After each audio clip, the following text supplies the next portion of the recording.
Western is so appealing to me because they're doing so much that brings that voice out of me. Like, you could do so much more, and you're Yes, not dude. that tired, you're not that hurt, you're not that hungry. Like, you're fine. So I really love the Western for what it draws out, as far as like primal masculinity and like resilience.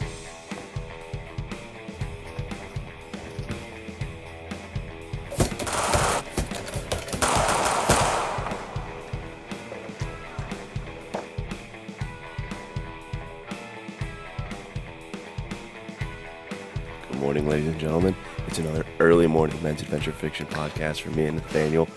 We're excited to be here as always because if there's one thing that can get us out of bed early talking, it's men's adventure fiction. Oh yeah. This is what we want to be doing. So I hope you guys are doing well. It's been fun with Men's Adventure Fiction May. Nathaniel, I hope you're doing well with your Men's Adventure Fiction May release, debut novel, Treasure is My Trade. If you haven't gotten it yet, get your copy. Fantastic book, and it has a little bit to do with what we're going to talk about, but I'll save that for Nathaniel. First off, I just wanted to say again, thank you to everybody who watches the show, everybody who joins the Discord, everybody who supports bringing this genre back, and also supports great conversations. Like, I love being able to throw something into the Discord and just chat about it. It's just a great community. So again, really appreciative of that. And also hope you guys are loving the books coming out for Men's Adventure Fiction May. We have 3 of them out now. So we've got, the first one was The Hound and the Scorpion, sweet Irish military fiction. Then we've got Cherry Blossoms at Midnight, or By Midnight, my bad. And this one is a noir detective story set in like Alcatraz as the backdrop. Very sick. And then this next one that just came out is linked to our topic, and that is Longwood Trail. A very nice, gritty Western. So with that, I'll send it over to Nathaniel to tell us what we are talking about. Yeah. Incredible to have 3 of the 4 releases already dropped. These authors killed it. Their passion for the craft, for the subgenres, too cool. It's cool also that all 3 of them so far are all a different subgenre within the greater men's adventure fiction subgenre. Like Luke said, thriller, noir, Western, dude. Too cool, too cool. And there's nothing more intrinsic to a Western than a little bit of gunslinging, which is what we're going to be talking about today. So last week was swashbucklers. Now we got the gunslingers. Pretty cool topic. I think that overall, swashbucklers is like more of a personality, and one that Nate Colt, my character that I write, has for sure. But I think that he would fall into the gunslinger as well, because dude, that's it's just probably my favorite of kind of the different characteristics. And I think that this is partnered, like we said last week.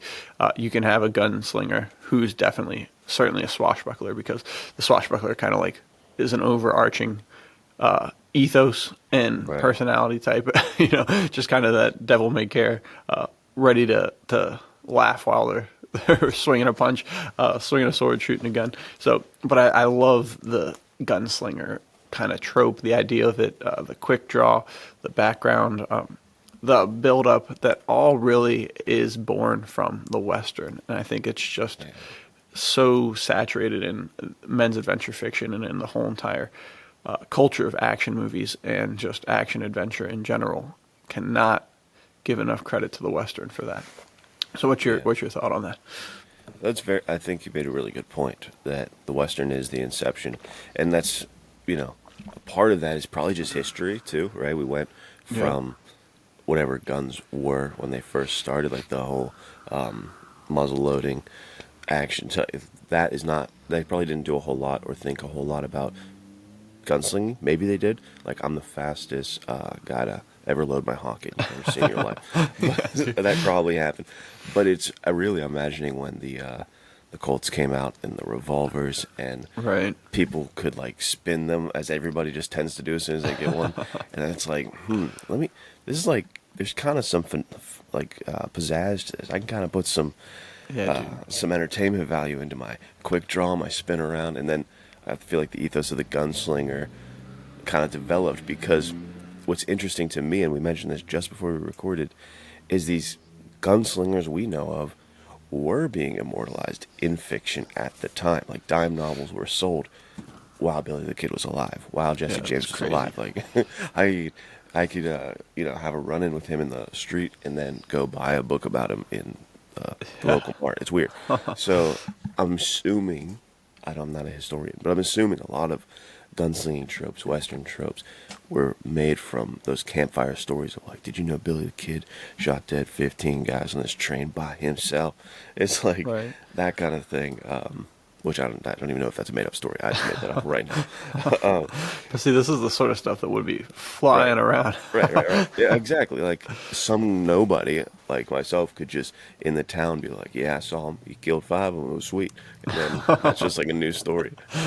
It's too funny. But yeah, great point about the Western. Yeah, and I think that that's kind of where like there's so many things that come because of that. To your point exactly, where it is like, I mean, that's a massive trope in Louis L'Amour stories, and I'm certain that it had to do with real life, where you would have like a bad man, and they would be like, okay, this guy is the fastest dude around, and you get some young upstart, and he would go and he'd try to initiate some sort of fight with this guy because he needed to prove that he was actually the baddest, you know. So I think that it's just so interesting, the kind of the way that the whole entire world was built around this, and it gets back to what we talked about before and what we talk about often is it's like there's something inside of each man that's like, okay, well, do I have what it takes? And they see the first person that they can try and get that proven by, and they're like, all right, I'm gonna kill this dude if I can, or I'm gonna die trying. So it's crazy that that was like, and like I said, I don't know how historically accurate that is, but I know for sure that it's in every single Western that you see. Is one of the reasons why you don't want to become known as a gunslinger, is because for the rest of your life in these stories, you're always going to have that lurking in the background of someone being like, all right, I got to go up against him because I got to prove that I'm better than him. And it's like, well, now I either got to kill somebody or or I got to die. So you've got this like target on your back for the rest of your life. I mean, we were just talking about it before recording as well, because I was looking into Wild Bill a little bit. He died by getting blasted in the head in the middle of a poker game. You know, like someone just came up behind him and shot him. So it's like there's certainly really, really cool aspects to it too. But there's also like, dude, the crazy aspect of just like literally your hand had to be right by the. You couldn't do stuff with your right hand because you might need to quick draw with it at any time. You know. Yeah, that's it like almost can pigeonhole a character or a person in that way of now you're the violent guy, you're the guy who must fight for us, and even if you want to be the comprehensive man who can do other things or who can move on from that life, Right. it's not going to let you too often. And that's the plot of The Gunfighter with Gregory Peck. If you've ever seen that, is he was like Don't the think I have. gunslinger. So he's just set up to be like the gunslinger, and it's a pretty sweet movie. It's one of those contained thriller, like real time thrillers, where he comes in town. I think it starts with someone, exactly the situation you're talking about. Someone at the bar is like, "Hey, that's you. I'm faster than you. I'll kill you." And then he's like, "Don't. Let's not do that." Yeah. And the guy obviously like, goes for his gun, so he shoots him, and so he goes back to this town where he has a bunch of history, and you kind of see that history slowly unfold, and that's kind of where the storytelling is. But he's in this bar, I think, just kind of hiding out and being like, I'm leaving. Like, I didn't want to kill that guy. Like, I'm trying to not do this. Right. But you've got, townspeople coming to be like, we got to take him in. You got kids coming to be like, oh my gosh, that's him. It's so sick. And I won't spoil it, but if you just explained that and you put 2 and 2 together, the Right. ending is very much Wild Bill Hickok. Yeah, I mean, even in music, there's the guy who played the dad in Bonanza, Lorne Green is his name. He's got a whole entire really, really awesome Western, like probably 2 or 3 albums that are just cowboy music. Nice. And they're great. One of them is the Gunslinger's Prayer, I think is the song. And basically the main character of the story rides in. It's the pouring down rain, and so he rides into this church chapel, and he like gets in there really quietly, and he hears a guy like up at the front of the church praying, and he's basically saying like, Lord, I'm the quickest guy around, and I'm tired of having to kill all these people.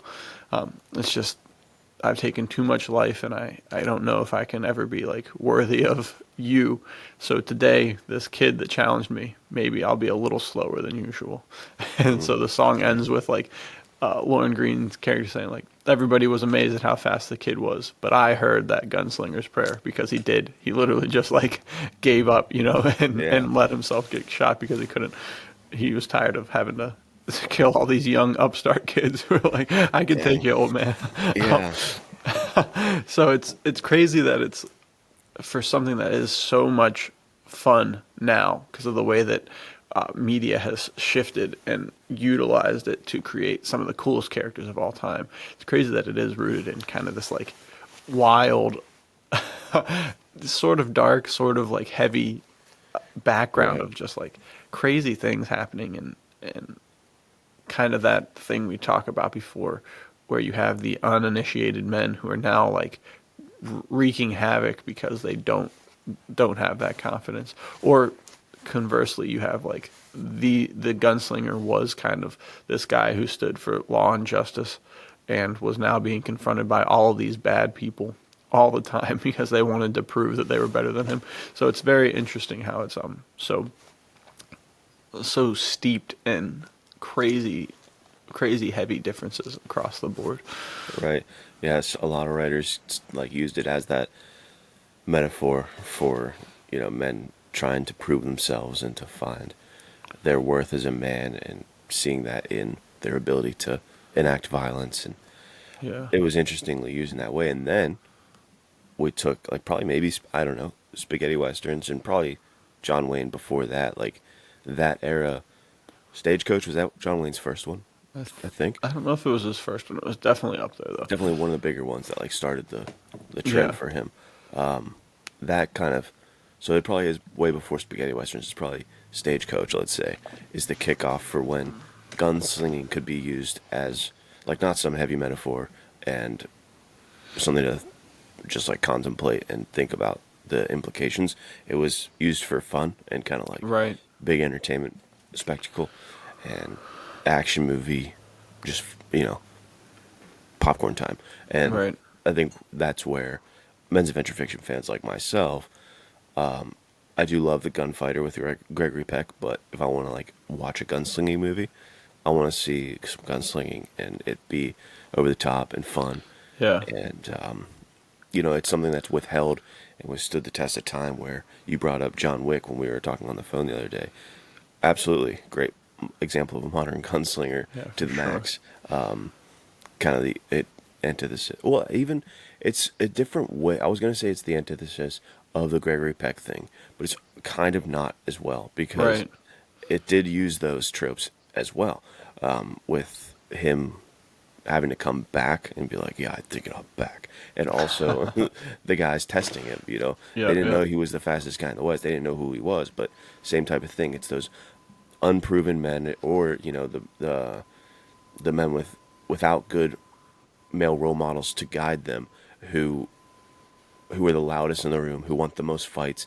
Because it's never the most like trained, disciplined guy who's out there like, oh, I want to fight everybody. Like that person, you're never going to hear them. They're not going to want to get into fights. That's not what they want to do. I mean, John Wick in that movie, he's not looking for a fight.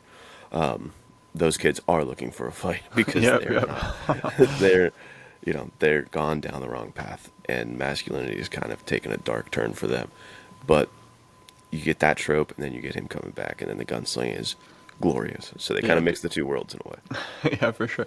And there's definitely, like, as the 3 movies into the 4th movie progress, by the 4th movie it's kind of like already stated enough, but each movie I feel like you have it more of the first one where the guy's like, nah, dude, you don't please don't tell me you killed John Wick's dog. And then that's like, all right, we already got it starting. It's like, okay, this is the same sort of thing. It's like I mean, even just Big Iron from Marty Robbins, one of the greatest songs ever written, like the guy rolls into town with a big iron on his hip and immediately everybody starts talking. And so you got the same sort of thing with John Wick, right? Like, oh man, they killed John Wick's dog. This is not looking good.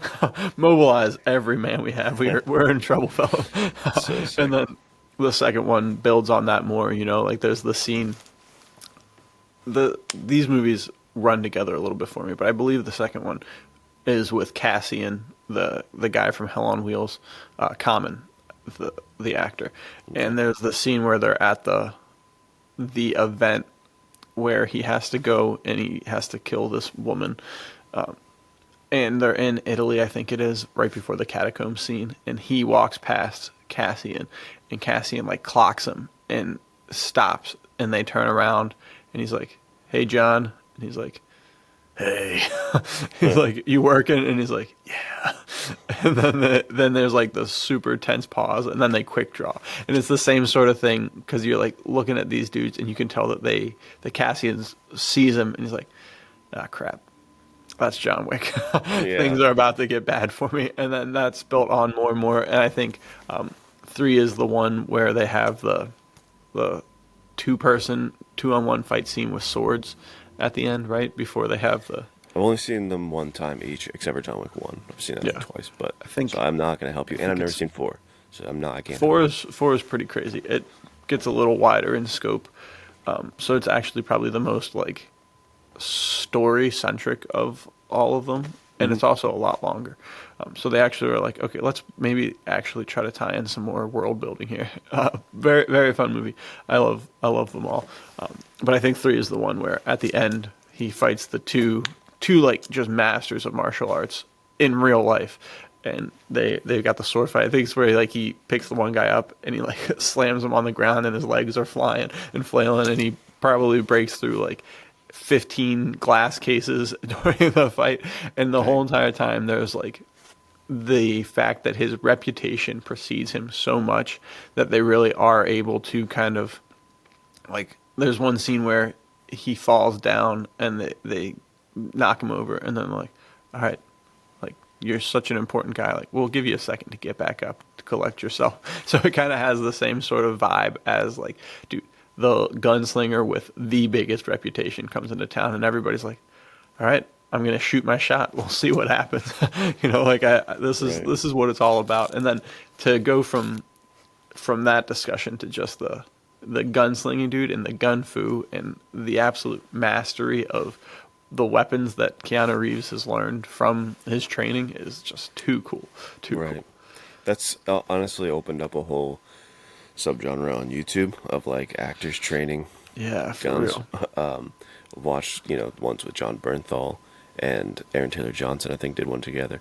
Austin Butler has some clips out there for Heat 2. So it's really opened up that idea of like, I want to see the actor training and gunslinging and being quick on the draw and being able to do what they do. And that's to kind of point the attention to yourself as a gunslinger. When we met up to film and I saw the actual, like, I was like, that's an actual quick draw. Like, that was so fast. You're actually really good at this. And, it proves your dedication as like an action actor, where you were like, well, I'm not going to be like in this movie and not be able to pull that off and be believable, be a total fraud, like, it was super impressive. Sucked for me because I wasn't out there practicing quick draws, so I was like, we have to do a duel, and it's going to look very silly, but so like, slow down. Go slower. That's funny. Yeah, it was awesome. So don't know why I brought it up other than you do need credit for that quick draw. Thanks, you also brother. did the actor training the quick draw on your own, so very sick. I think that it's so cool that these guys are doing that today, like, right. I think Taron Tactical is the one guy who's like really, really well known for being the trainer. He's like a massive 3-gun competition guy, which is where you got that's pistol, AR, and shotgun, I believe, Very sick. and transitioning from all that. So that's like in the sequence in John Wick 2, I believe, where he goes into the oh man, I just totally nightclub, 'cause it's usually a nightclub. No, it's the catacombs. I totally blanked. Before he goes into that scene where he does the quick draw with Cassian, he sets up his shotgun in one spot and his AR in the other spot, and so he uses his pistol. Which the cool thing about those movies is they really do love just highlighting the gear, dude. So there's always the sequences where they're like, all right, this is the brand new gun from this manufacturer, and it's going to be the coolest thing you ever seen. And it's got a flared mag wheel because, and this is what's crazy is most of the time in action movies or any sort of like assassin spy movie, it's so like James Bond related that they're always going for smaller guns that are more compact that you can hide. But since Right. the world that they build in John Wick is so like clearly just it's so made for killing. Like it's literally that's the goal. They give you like the biggest competition guns you can have, and they got these big mag wells with the added base plate thing or the flared mag well, so that you can just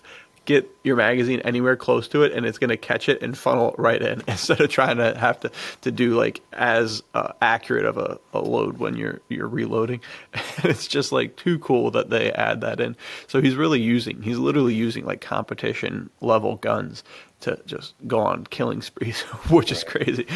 So he uses his pistol to get to his rifle. He gets to his rifle, holsters his pistol, uses his rifle to get to his shotgun, uses the shotgun. And it's cool to have them having like these reloads, the switching of the guns from primary to secondary to tertiary. It's just too cool to have that all factored in. So, I mean, and another good example, we've talked about it before, is I think it's Gabriel Basso is his name, from Night Agent. First season was solid. The second season also solid, but really the first 2 or 3 episodes have some of the coolest fist fights, chase scenes, gunslinging that I've seen in a TV series in a very long time. I remember watching it because it's a Netflix show, and first thing I said when I saw the first fight scene was like, I was watching it with my wife. I was like, man, I feel like they had to have pulled some of the stunt choreographers from the original Daredevil show. And then I looked it up on IMDb, and they had the stunt choreographers, and you like clicked on them. It was like best known for Daredevil. I was like, yes, I knew they had to be using those guys because this is crazy stuff. This is why they pay you the big bucks. You're the men's adventure fiction expert, dude. Eyes on lock.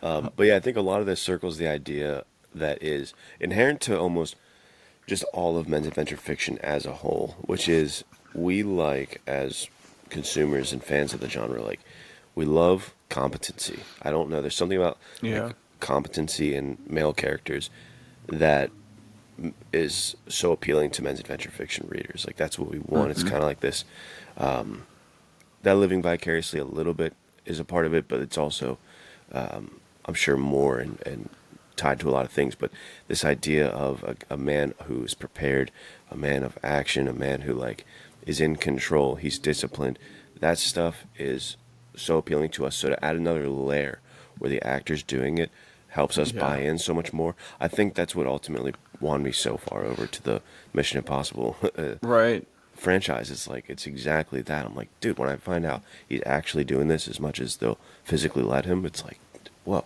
how do you not respect that? As like a guy and as a fan of men's adventure fiction, he's literally living it. And again, where I know that you're going to be the next Tom Cruise is same exact thing. We met up one time. You were like doing death-defying things. I was like, don't do that. You're not going to do that, right? And you're like, thanks, dude. Who am I? You're like, who am I if I want to like say I want to do this, then I'm not going to actually get up there and do it. So it's like, dude, man of action, competent, doing it. It's very sick. Yeah, that's really fun, and I think that it is kind of like, for me, that's what it's rooted in. And it seems like from the interviews, like that's the we were just talking about this also before we started recording. I know. It's on Mission Impossible, sorry. We are when this goes live, I think the next day I'll be going to see it. I'm going to the early release. It's a 2:00 IMAX showing, which is going to be crazy. Super excited for that.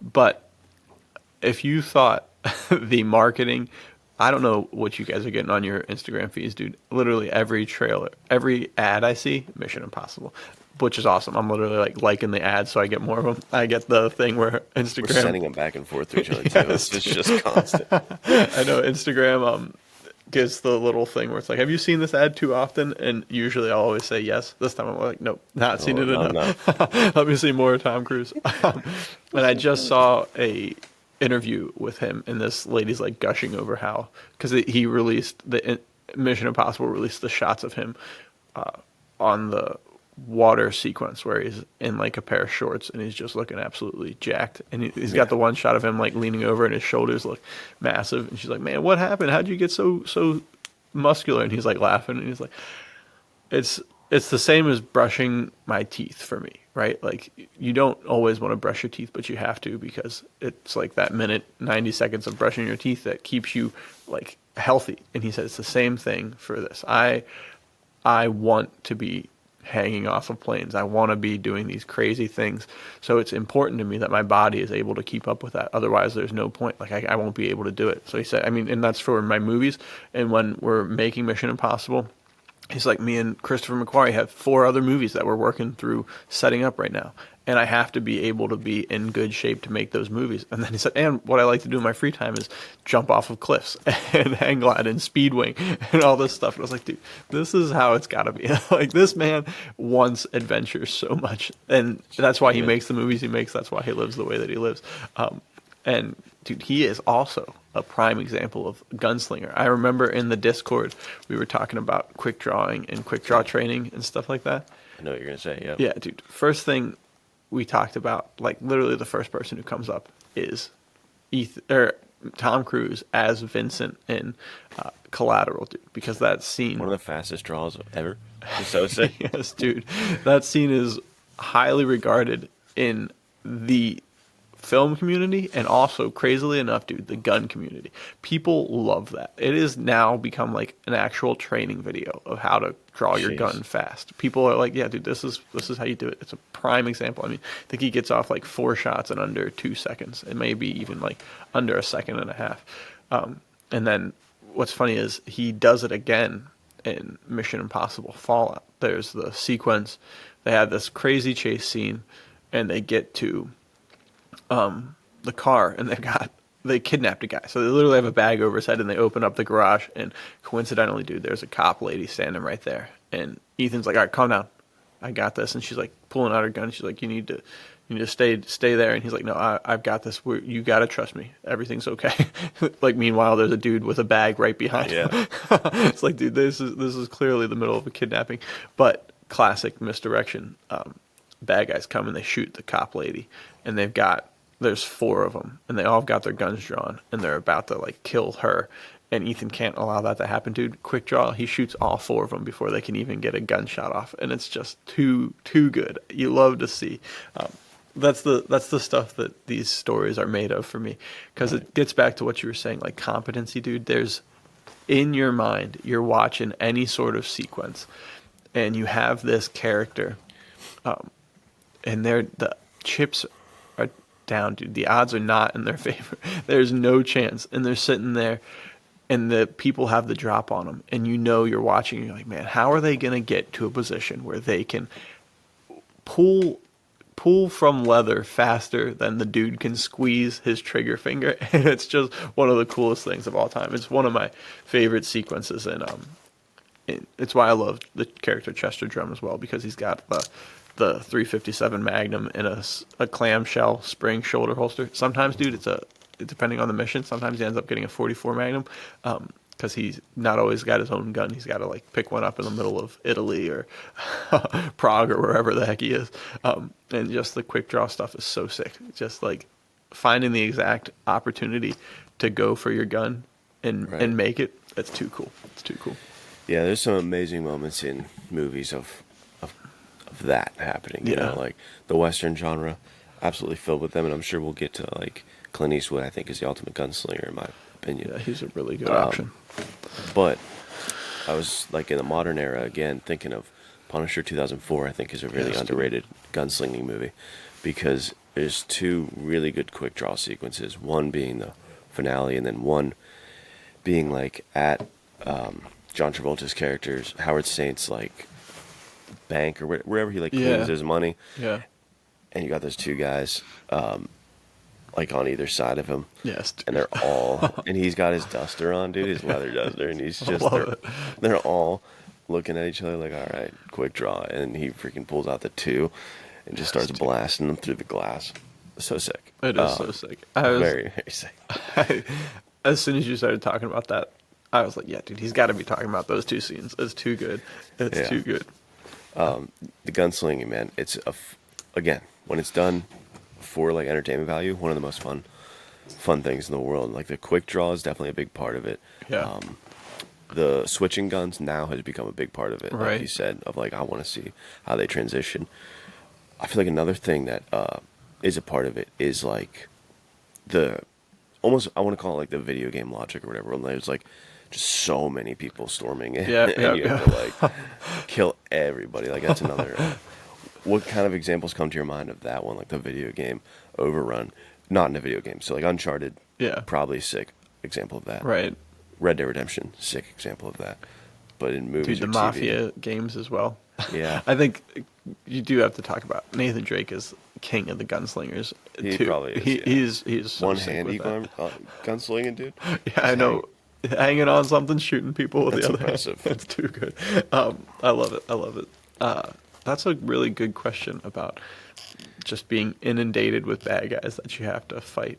Yeah, I'm trying to think too. Like putting you on the spot because nothing's coming to mind right now easily. But I mean, like that is a classic sequence being pinned down. Yeah. In a certain situation like that and having to just kill everybody. Yeah, I think to that get it's out. like kind of based in also like a depend. I don't think Die Hard necessarily did this fully, but I think it's almost like ends up being kind of a Die Hard situation, where it's like, all right, well, he's at the top of. It's like the hallway fight scenes in Daredevil, it's like, all right, well, I got to get to the bottom of the stairs, and there's like 40 guys I got to get through. So a prime example of that was, and one of the coolest sequences I personally felt in James Bond history is Daniel Craig's sequence in No Time to Die, where he's like going up Dude, the yes. stairs. That was so cool. I thought that was a really wise choice from them, and it's something that I wish, like we talked about before, Mission Impossible is so good for so many reasons, but you always wish that they would do like, all right, give Tom Cruise his John Wick. Like hopefully in this movie there's like a half an hour sequence of him just shooting people, like fist fighting people while he's doing it, like full gun fu mode. Who knows if that'll happen, but it'd be very cool if it did. But yeah, I remember seeing that in theaters and being like, oh yes, dude. They finally they cracked the code. They knew they understood the assignment that they needed to do, and they actually made it happen, because that was a really, really cool sequence. Since I got Mission Impossible Fever is the closest we've gotten to that in the series, Mission Impossible 2, in the whole sequence where he's got that sweet all black outfit on. That is a He's really cool sequence. killing everybody in that cool like techno room that's like blowing up with sparks and stuff, and Yeah. he's side jumping, and then he goes right from that to the motorcycle chase, Yeah, to the fist fight on the beach, which It is is too awesome. He also has probably my favorite sequence in the series, which is a bold claim, but it's the most men's adventure fiction sequence in the series, I think, is when they're riding the horses in the beginning of Dead Reckoning Part 1 in the desert, and he's got the shemagh on and the goggles, and they have the whole shootout with rifles and pistols in the abandoned town during the sandstorm, dude. So cool. I love it so much. It's so sick. That is very sick. And that one's cool because it's got like double levels where you have him going from like spot to spot with his guns, but you also have Ilsa with a sniper rifle, kind of like giving him Overwatch, and then she has to like jump from sniper to, I think, some sort of AR, and she's also shooting. It's just too cool. I love it. I love it. I'm trying to think of other really good. I mean, we talked about him already, but John Wick is kind of the king of just like Right. 500 people he's got to fight. Absolutely is. And what also, last week I mentioned, I think it was last week, that I'm rewatching The Expendables. That one is heavily influenced by gunslingers. It's trying to be a gunslinging Yeah, film for because, sure. especially like Stallone's character, Barney Ross, has the quick draw that he likes to, shoot like that. Yeah, dude. Smack the hammer. And that movie again. I've only finished fully the first one. I'll show you how little free time I have. So I'm still working through the second one. But the first one ends. I told you, Nathaniel, like the whole movie as a whole is very, very mixed bag for me, and it's not that solid with the editing being so quick paced that I was Right. like, I don't like that. But the last like 30 minutes to 45 minutes, the raid on the castle, Yeah, dude. is some of the sickest ever. Like that's an 11 out of 10. It's the whole Spencer Dutton being the 11 out of 10, and the Yeah. show being like a 3 out of 10. It's like the whole Expendables is probably like a 6 out of 10, 7 out of 10 for me, and then that sequence is the 11 out of 10. it is so sick, and it is filled with amazing gunfights and gunslinging. Another one that's hitting my mind right now is, would you count that part in Ministry of Ungentlemanly Warfare, where they're breaking that one dude out, and then everybody's just like doing their own thing? You got you got some gunslinging going on, you got some axing going on. Like, it's a wild sequence, but there's some sweet gunfighting in that one. Yeah, for sure. To circle back to Barney Ross, dude, I love that he's got the dual 1911s for one, which is sick. And I remember there's a scene of him just like blasting two-fisted, dude, too sick. And then isn't there a scene with Barney and Christmas, which is Jason Statham's character, and he's like, I'll get him with a knife. He's like, you're not going to be able to outdraw my Colt single action army. And I think Stallone's got, it's in the back. Yeah, dude, small of his back, and I think it's sideways. So I think it's actually like the butt is facing up, and he has to quick draw. And dude, it's just too cool. It's so cool that, and this is what we talk about too. It's like the same thing that we were just talking about with Tom Cruise is true of Stallone for the most part. You like look at him and you're like, dude, he's just like me for real. Like he's literally over here thinking like, dude, I'm making this crazy balls to the wall action movie in modern times. How do I manage to fit in like a Colt single action army, which is very similar to another one of our favorite gunslingers, Hunter Moss, dude. Too sick. Bringing that into modern times is just the coolest. I remember one of my favorite sequences in Vipers and Red Rocks is where I think he's in a cave and he's practicing his quick draw, and it's just like such a good sequence, dude. I think the way you like to describe his holster and his gun, and like I think probably something about it being well oiled and just ready to rock and roll is like, yes, dude, this is what we need. We need like modern day stories that are in modern day settings, but focus on these characters like mastering old crafts. I guess it's just too sick. Well, I appreciate that, because that was my contribution to one of my favorite things I see sometimes, not enough, in writing. Jack Carr does it really well. Yeah. Is like, show me the training. I want to know that these guys actually, they're not just magically, I'm amazing. You know, like, I like to see that, okay, Hunter Moss spends like a ridiculously boring amount of time just pulling his gun out, putting it back in, pulling his gun out, putting it back in, because it's like, that would be what it takes if you're going to be that guy's. It isn't just, oh, I want to be him, so I'm him.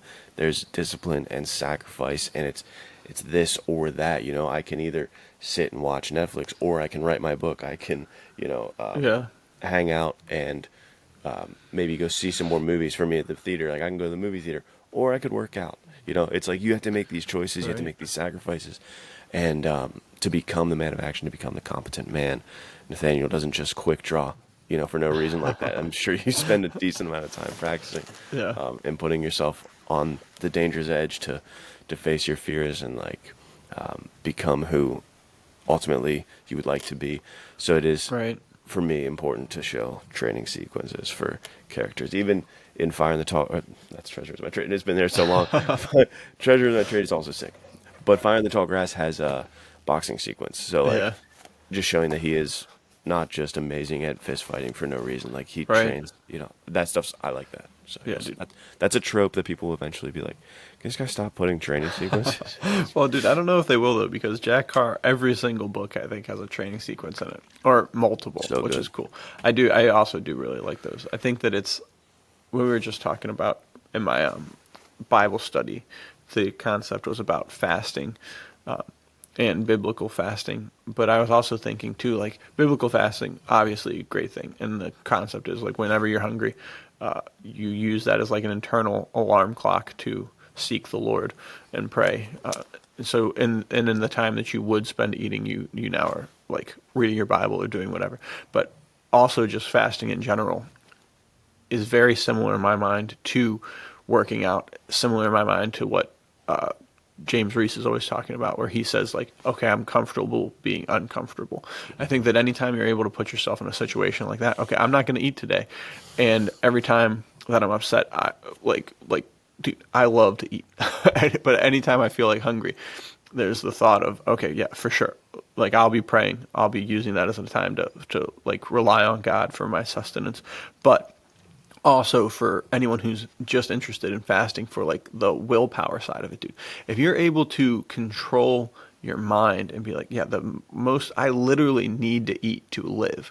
But if I'm able to manufacture this kind of like bad situation where I'm starving, how much more ready for that am I going to be when, okay, my plane crashed in the middle of the desert. Everybody else is losing their minds, but I'm keeping my wits about me. And I'm like, all right, well, we might not be able to eat for a couple days, but we've got these things like rationed out. It's going to suck to be hungry because I'm getting like one of the Biscoff crackers every day is all I get to eat. But I've already done fasting. Like I've gone like 2 days without eating anything at all, just drinking water. Like I can do this. It's the same thing with working out. Like I'm breaking my body down, building it back up. Quick drawing my gun after doing like 500 push-ups and trying to keep my aim, my fingers from shaking. It's stuff like that. It's like, yeah, dude. So now after in real life, someone took one of my girls and I chased him down for like 3 blocks in a car chase and then ran after him for another like half a mile. My hand's not going to shake when I have to quick draw to save the day. It's stuff like that you can really, these things, fortunately, hopefully will never have to happen to us. But if you're not putting yourself in manufactured situations like that where you can like be prepared for it, then you're definitely not going to be prepared for it when the time comes. Yeah, man, time is like one of the most important factors for you to consider, because if your intentions for who you want to be and what you want to do is not like in line with how you're spending your time, that you're never going to meet that where you'd like it to be. You're not going to become who you'd like to be if your intentions aren't congruent with how you're spending your time. So it's such a good point. And like a lot of the things that we want to be, a lot of us fans of men's adventure fiction, the type of men we want to aspire to be, it's an uphill battle. It's something that takes choice and difficulty and, like you said, manufacturing a lot of hell for yourself in a lot of ways. Right. And this conversation also is making me think of why I do love the Western as much as I do, is because like life for them it's all that. Like it's almost completely lacking modern comforts in any way. Right. Like these men had to just on the daily deal with more than I would ever prefer to, Yep. And that draws out that piece in me that's like, it's a hard voice to deal with, and it's also one to kind of reel in, because there's an internal monologue that can go sour and kind of be this really like mean figure to you that just beats you down of like, you suck, like you're not what you need to be. And you should coach that into being more like a coach, like somebody who's right. on your side, and like it's like, hey, you could do better than that, like Nathaniel's not gonna ridicule me in a mean way about working out, but he will, like, if I started to get fat, I know he would be like, hey, dude, what is going on? Like, you need some help here? Like, so there's a way to call yourself out respectfully. And it's kind of an important thing to do. But the Western is so appealing to me because they're doing so much that brings that voice out in me. Like, you could do so much more. And you're not that tired. You're not that hurt. You're not that hungry. Like, you're fine. So I really love the Western for what it draws out as far as, like, primal masculinity and like resilience. To say it in one word is just resilience. They had so much of it. Yeah, for sure. And that's something that's so true as well. Because I practice my quick draw so much less frequently than I'd like to, and it's something that is one of those things that if I did it more, I would feel more like I am the man that I want to be, because first of all, it's fun to do it. It's fun to be competent in a skill. And it is one of those things I've talked about it before, the cool little like bore caliber laser thing that goes in my gun. Mm-hmm. You could literally set that up, because right behind where my TV is, there's like a great spot where I could put the target thing that it comes with, and the whole thing is made for dry fire training. You just make sure your gun's empty, you stick it in there. Once it's in there, there's no way an actual round could ever get in there, and you can just shoot it right at the target, dude. So on commercial breaks, if I'm watching something with ads, just hop right on the quick draw, dude. A little dry fire training, or if it's something that we're watching that's rather slow, and I'm, instead of just like doom scrolling on my phone, I could be practicing the quick draw, dude.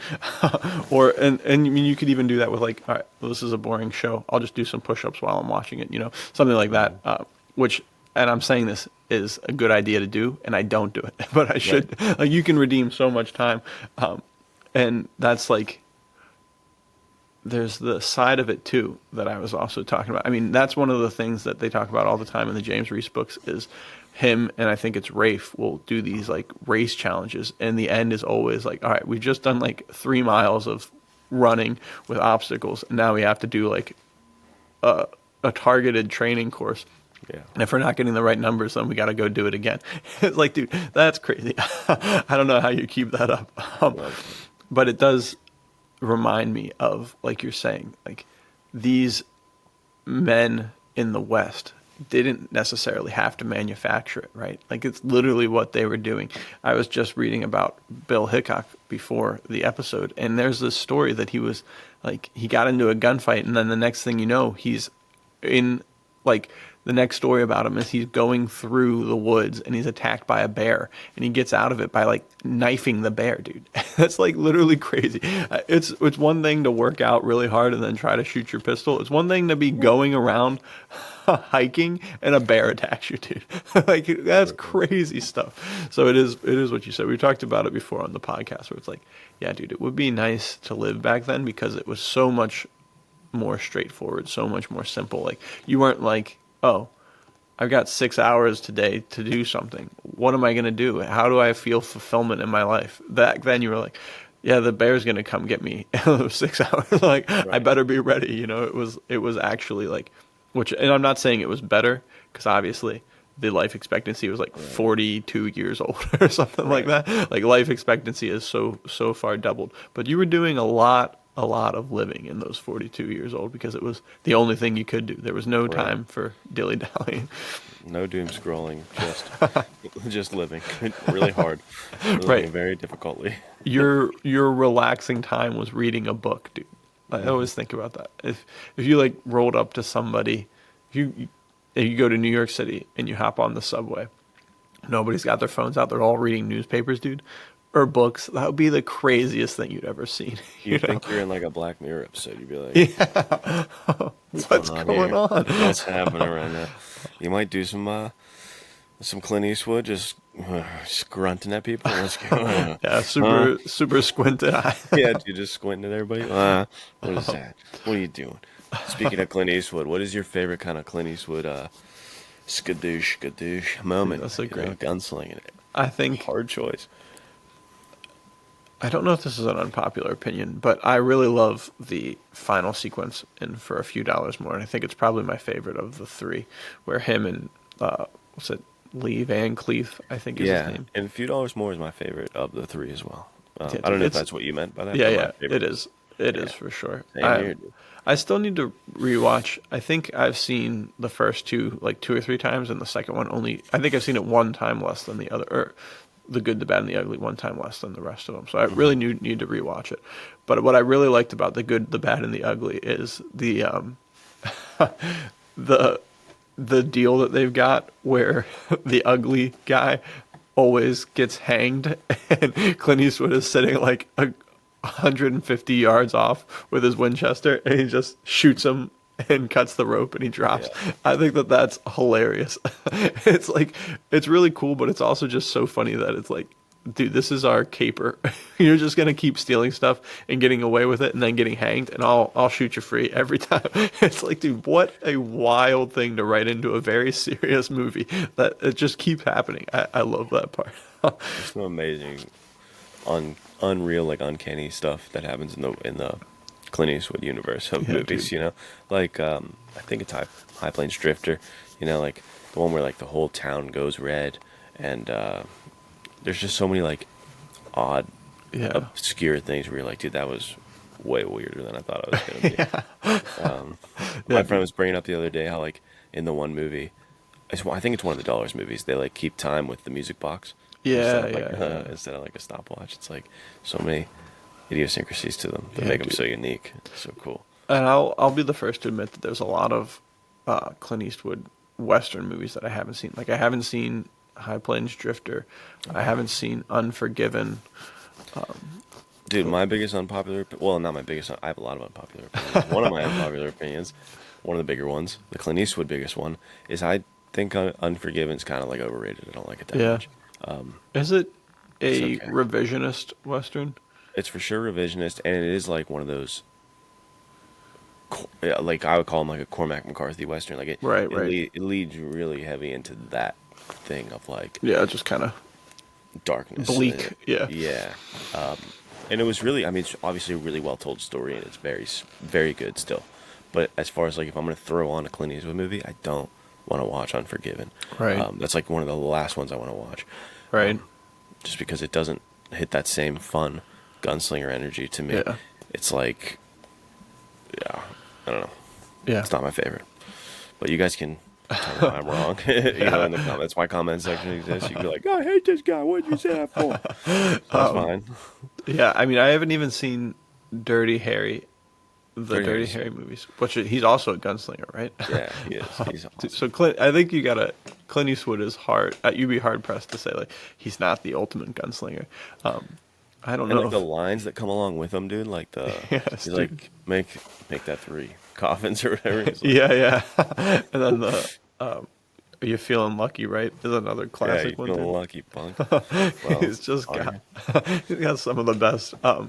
Another guy that I love as a gunslinger, and also just kind of the king of cool, is literally what they call him, is Steve McQueen, and he played oh damn, I think it's Josh. We're talking Josh. about Magnificent Seven. No, his name is Josh something, I think, in Wanted Dead or Alive, which is Okay. I don't think I've seen that. it's his TV series, and he's got the mare's leg, and he literally it's the Winchester that's cut down to like this big, dude, and it's got the cavalry loop where you can spin it. Yeah, you do the spin shoot. That's really cool. Apparently, I think I talked about this before when we did the weapons episode. I wanted it to be one of my top 3, but the problem is the way that it works is you cut down the barrel so much that you also cut down the magazine, so it can only hold like 4 rounds. So you literally would have to. It would not be a very good weapon to use. But it is so sick, and he actually has it in like a quick draw holster. So if you haven't seen Wanted Dead or Alive, you should definitely check it out. It is really cool. But then in Magnificent Seven, he plays I think his name is Vin. Doesn't matter what his name is. Man. Maybe Chris. He's just Chris sick. is Yul Brynner's character, I think. And yeah, dude, he's got one gun on his left side with the cross draw and one on his right side, I think. And he's just too good. I think that movie is the beginning of gun fu. Yeah. There's a scene at the end where he's going through the buildings and he like runs into 2 or 3 people who aren't supposed to be where they are, and he literally just quick draws and like shooting people from like 3 feet away, and it's so sick. I remember watching that and be like, man, he might be the coolest character. It reminds me of how they did, and we won't spoil it, but you know what I'm talking about, and people who have seen it know what I'm talking about. It reminded me of how they used Spencer Dutton at the end of Yellowstone, 1923. Yeah, yeah. It was very similar to that sequence where I was like, yeah, very efficient, very sick. So sick. I love it.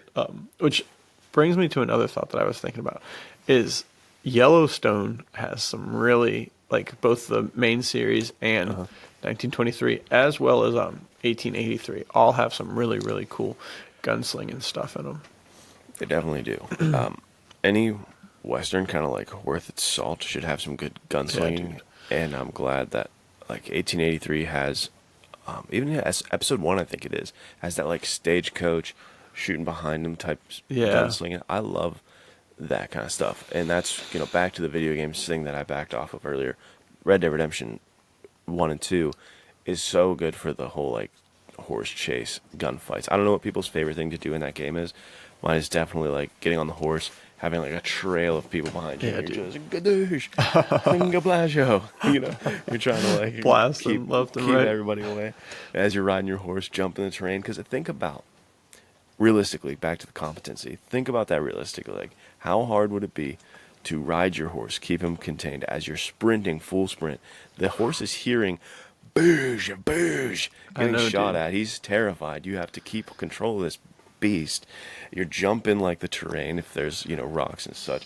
You're turning around shooting people. That isn't got to be one of the hardest situations to put yourself in. Yeah, man. The modern day freaking Fiat chase from Reckoning with your hands tied. Like, Yes, dude. unbelievable. Yeah, that's a really great thing. Which you soon will be able to tell us how it goes, because you're going to be on a horse doing Western know. stuff, right? I won't be shooting my gun on the horse, but I can tell you what it's like just to be on the horse. And Yeah, I'll that's be gonna be like, too this was sick. hard enough to just sit here and I know, be dude. on this thing. I know. The fact that you've got a living being in It's between, huge, a yeah, huge living being. in between your legs that can do anything at once at any point, and you're now also like fighting bad guys, dude. Crazy stuff there. I often tell people how Cormac and me don't get along, but Cormac McCarthy has a really, really great passage that you guys should look up about horse riding. And if you just look up like Cormac McCarthy, Whose Will passage, Yeah. very sick. He's basically like, in this poetic rhythmic language, he's talking about riding a horse, and then he eventually goes like, whose will, whose will, whose will?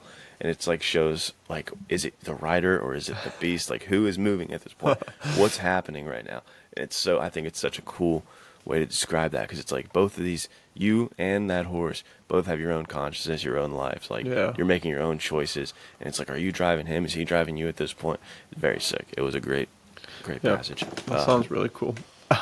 You talking about horseback riding in video games reminded me of the new Mafia, the Old Country, dude. They just released a gameplay trailer, and it looks phenomenal. You got a bunch of horseback riding, because I think it's set in like 1905 or something like that.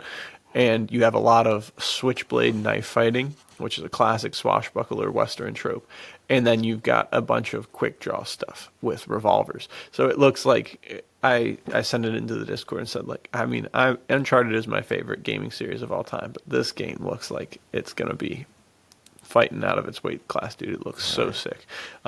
So it looks like they're going to have a little bit of the Old West in Italy, dude. Real spaghetti westerns there, which is really, really cool. I'm very excited to play that, and it comes out August 8th. So maybe we'll do a little bit of like Mafia talk in August, dude.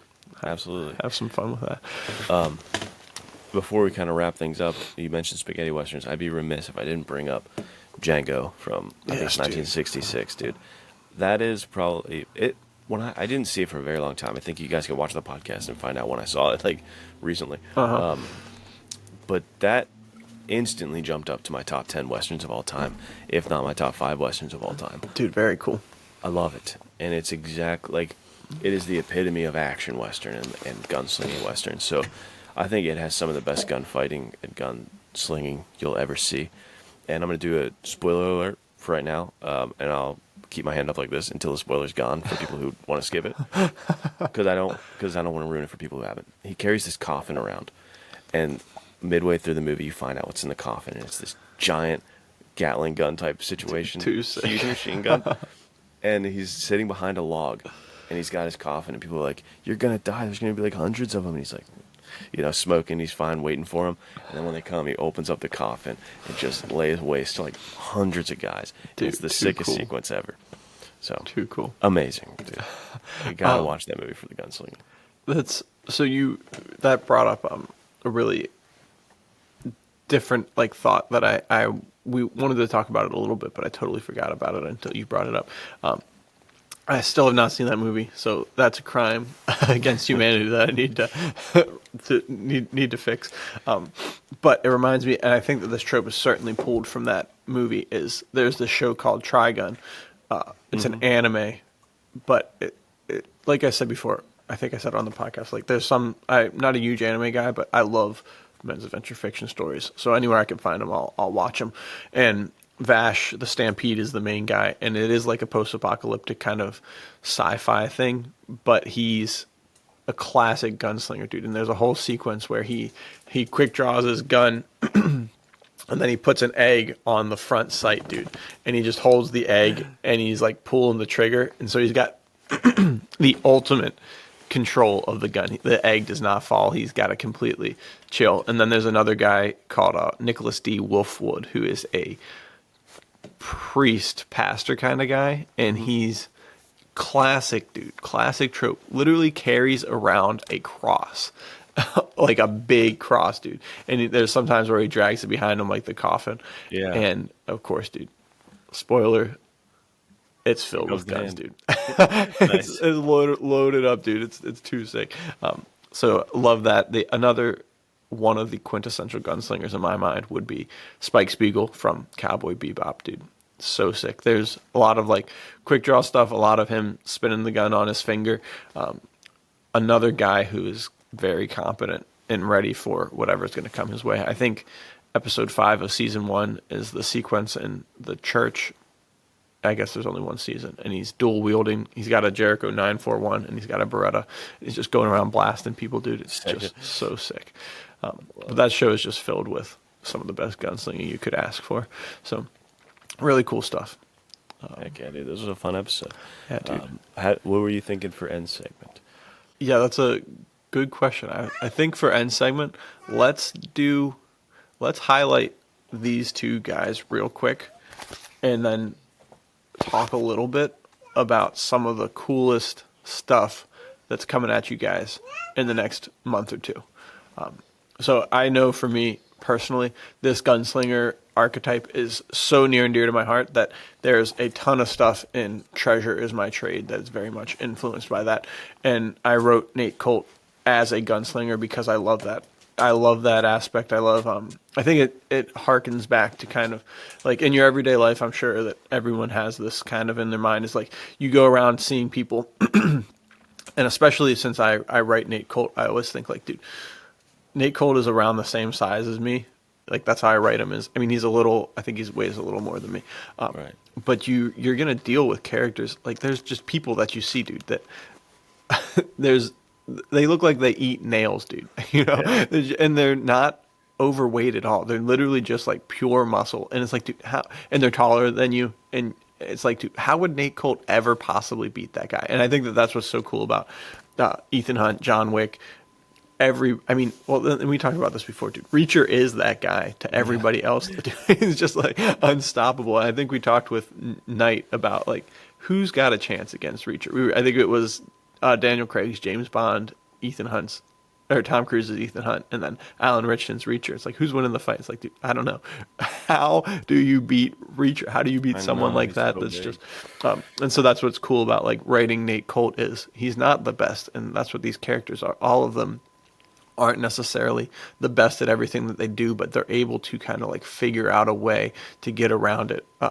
And that's where like gunslinging comes in, bruising, swashbuckling. They're able to like use their environment to get around it. And I think that's just like so cool. But yeah, I mean, I know you see those people in the streets, dude, and you're just like walking around like, man, dude, Yikes. I'm not going to be able to make, like, I hope they're on my team. Otherwise, I'm cooked, dude. So, yeah, I think that's one of the really, and that's what's kind of cool about the whole, like, when you're writing a character who's a gunslinger, is if you do it well, you can slip in the, like, all right, I'm going to lose this fight in a fist fight, and that's why I got to be quick on the draw, too, you know? Right. So, and someone there's no one quicker on the draw than Hunter Moss, dude. Maybe I feel like Nate Colt probably quicker on the draw. It would be a good thing. They're both good guys. I want to see who's going to win that fight. Hunter Moss is definitely kind of comes from two camps coming together, and that would be Louis L'Amour and like classic westerns, Clint Eastwood, all that. Yeah. Mixed with Rambo. Like I wanted him to be kind of like this Rambo meets Louis L'Amour gunslinger in the modern age. And with that being said, like he uses all kinds of weapons and switches it up from bow and arrow to assault rifles to pistols. Like I like seeing the mix because it harkens back to, you know, Louis L'Amour character with the revolver, or, you know, if you go with like a rifle, just like Rambo in First Blood Part 2, just wrecking people with a machine gun. Same with bow and arrow. That kind of comes from Rambo Part 2 and Magnificent Seven, the remake. Yeah, dude. There's that character in there who just wreaks havoc with the bow and arrow, which I love. That's too sick. It's too sick. So, yeah, if you like Louis L'Amour or Rambo and that kind of thing, I tried to blend those two worlds because I think it's the coolest amalgamation of gunfighters is like those two things of of half Rambo, half Western. Yeah. Yeah. love it. Which, to kind of like fully circle back, the reason we wanted to bring up two of the things that we've written is because we want you guys to not miss your opportunity. We've got a very big month coming up in June into July with all of the build up for the Western short film release, the Veritas Entertainment Western Short Film Festival. There is still time for you guys to make your Western short film. You can win $500 and a engraved belt buckle, dude. Yeah. Don't miss the opportunity to do that. And then the other thing too is we're running a short story collection of Westerns, 3,000 words or less. Submit your story. We're going to do the top 10 and publish it at the same time that the Western Short Film Festival comes out. So this is your opportunity, dude. Write that gunslinging character that you've always wanted. Write a swashbuckling adventurer. Put it in there. Make sure that you're actually telling the stories that you want to tell, dude, because you have the opportunity to do it, and we will be going through these submissions soon. So definitely send stuff our way as quickly as you can. You don't want to miss your chance. Right. It goes back to what we were saying earlier about you're not going to get to who you want to be unless you do the things you need to do to get there. Exactly. Like if you're saying you want to be a writer, you're saying I would love to, get into movies, or I would love to be an author one day, and you have to actually spend your time writing. You have to spend your time making films and getting better and improving your craft. So this is an opportunity for you guys to have some fun and start living that dream and start doing the things that we always say we want to do. I think there's a big gap between I want to do this and then like being willing to take the jump. So this is our pitch to, hey, take the jump and we'll pay you for it. Take the jump, we'll give you a belt buckle with a sick engravement on it. So take the jump, make this be the moment you decided, like, all right, enough's enough. I will write. I'll write that story, or I will make that short film. Too good, because this is there's gonna be a fun build up from June to July and all this Western stuff. As you guys see, if you continue with us throughout the summer, we've got some really big guests. I don't know how much we're divulging or anything, and that'll sparse out in the next couple of weeks. But we've got really, really big stuff coming and really exciting stuff for fans of this conversation, fans of Westerns. For sure. So, yeah, we also we didn't touch on him as much as we should have, dude, but the king of Westerns, the king of gunslinging writing is Louis L'Amour. And I know Chick Beaudry is one of the coolest, dude. He's just one of the sickest gunslingers. He's got the nice pencil stash, carries two guns, absolutely sick, dude. Love his characters. There's a bunch of short story collections about him, so you can find him. Very cool character. Nice. My favorite Louis L'Amour gunslinger, I think he has one story, but I love it so much, is Radigan. Oh, yeah, dude. If you ever read Radigan, dude, I like him a lot too, because I think I drew a lot. I didn't even, bring him up in that conversation just then, but I think Hunter Moss drew a bit from Radigan too, where he's a good tracker, and like he's got this stoicism about him, and this like, I am only going to do as much damage as necessary, but like, trust me, I'm going to find that damage and we're going to do it. Like, yeah, he's not avoiding the fight. He's actively seeking it in a way that's, that's like, hey, where's the source of this? Let me just destroy that. I love that about like Radigan and about Hunter Moss. Is like, I'm not going to waste my time over here. I'm going to like go to the heart of it. Yeah, cut the straight very to the fight. We're going to just do this. Like, I think in Radigan, there's like, it's been a while since I've read it, but as soon as he finds out there's like a problem, he like goes straight in, and there's like the huge guy that ultimately is going to be like one of the big bads he has to fight, and he immediately is like fighting this guy, and like, that's too cool. I love the just like jump into it nature that Radigan brings. Oh, that's awesome. Too sick. Yeah, too cool. So I think that rounds out a very fun discussion about gunslinging. Heck yeah. But if memory serves, today is, when this goes live, it is the last day to enter the Veritas Entertainment Wesson Goods giveaway. And we'll spin the wheel at, I don't know, midnight tonight or something of the 21st of May, which I think is when this goes live. So hop on to Instagram. It's linked below. Post that thing up, like it, comment, follow Wesson Goods, follow Veritas. I got the microblade on me, dude. This is not the one. We've got a blacked out one that we're giving away, but this guy is sick, man. I can't pitch it enough, dude. It's literally great for swashbuckling. Great for you can put it on your keychain, dude. And you'll get a carabiner with this knife if you win. So you already have the keychain built in. Full titanium too. You know, it's not so sick. Doesn't have a clip on it, which is insane to me. Like that's amazing engineering, fantastic design. Yeah, dude, the carabiner is so sick. Yeah, you guys don't want to miss your opportunity to do it. And the secret word for this week, believe it or not, Gunslinger, dude. So email that in. Of course, the secret word is only going to be active for like 16 hours, and then it won't matter anymore. So hop on it and get that in for some extra entries. But yeah, we were so happy to have partnered with them, and so happy for the opportunities that have. Maybe this might not be the last giveaway, so keep your eyes peeled. Stick around. Don't miss your chance. Fun stuff is coming, guys, and we thank you as always for being with us. This has been for sure great old time talking gunslinging. Makes me want to maybe revisit some Clint Eastwoods, maybe revisit a Louis or two. Yeah, dude. Even though I'm reading just an off-the-wall book right now in the Western genre called The Gunsmith. Have you ever heard of these? Yikes, you know what I mean? I think they're called adult Westerns. Oh, interesting. Whoa, dude. It was for the novelty. You know, Yeah. I wanted to read it for the novelty. I always see the covers, and they're always almost exactly the same. Of like him making out with a chick over here, and then like him in the background like this, and then like a fight over here. Yeah. And I'm like, all right, for the novelty, this was $1. Let's do it. So it's living up to the legend here of just what you can't say that. It's not elite. You can't say Dude, that. that's crazy. It's so weird.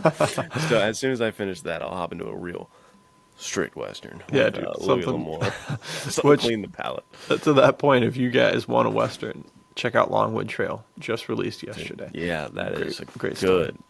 good gunslinging action right there. Yeah, That for is an real. amazing Western. I think it was supremely well written. Like that is a superior it's a really- Western, dude. I haven't read really a good Western book. that well in a very long time. So, great work. Yeah. Thank you guys for joining us. We're happy to be here with you guys. Take care.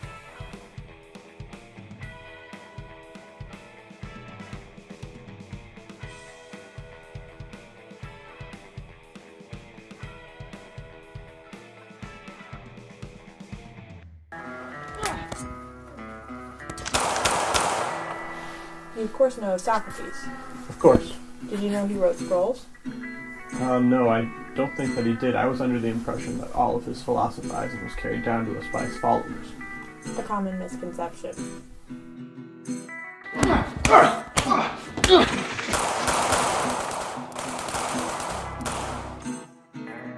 That's why you're here, Mr. Cole. To find the scrolls.